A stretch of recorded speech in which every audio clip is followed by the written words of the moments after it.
Good morning. Let me tell you a little story that I know will bless you, so stay with me.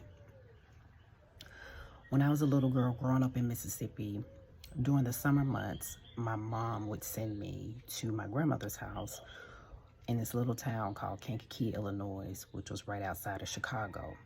And I would be so excited to go to my grandmother's house.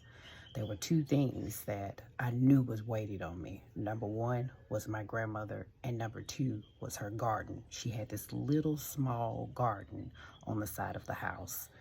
And in this garden would be the freshest vegetables I ever seen in my life. The tomatoes would be so red. So all the way there, riding on the Greyhound bus, I would think about picking those vegetables.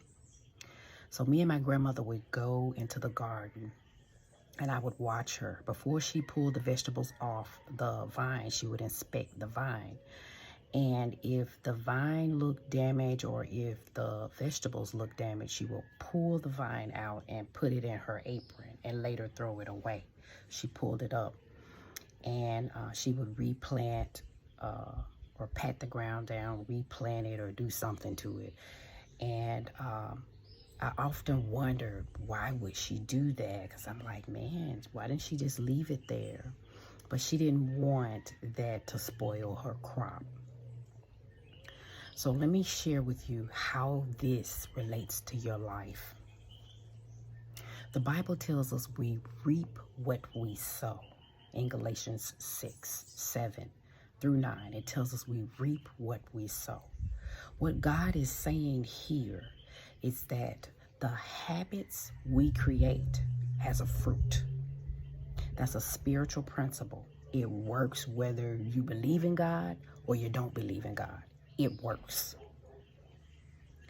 So what he's telling us is that the things that we create as a habit in our lives, we're going to reap the fruit of it. You're going to see it. Either you're going to see it or your children's going to see it.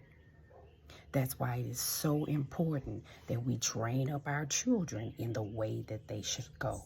Create habits for them so that in their older age, they will reap from the fruit of it. Now, what Satan does is he knows that principle as well. And what he will try to do is sow habits into your life so that later on, the fruit comes and you have to be subject to that fruit as well as your children. And the beautiful thing about God is he's always trying to ensure that we are on the offense and not the defense. He's always trying to ensure that we have the heads up about any fruit that has been sown in our lives and that we don't know about, or fruit in our lives that we have sown and we do know about and they need to be uprooted. One way that God reveals to us demonic fruit as well as his spiritual empowered fruit is through dreams. He will let you know in dreams if some seed has been planted in your life. And he will show you how to uproot it. He'll show you who planted it. He'll show you the effects of it in your life and how to address it. That's how good God is. So I want you to remember that principle of the power of the seed and the fruit, because in this season, God has something for you to do, and he don't want you held bound to a demonic fruit. He don't want you held bound to something and you don't know how to uproot that seed or uproot the vine or uproot that thing that is growing in your life. Y'all be blessed. Stay in your word. There's power in the word of God, and it will show you how to live a better life. Be blessed.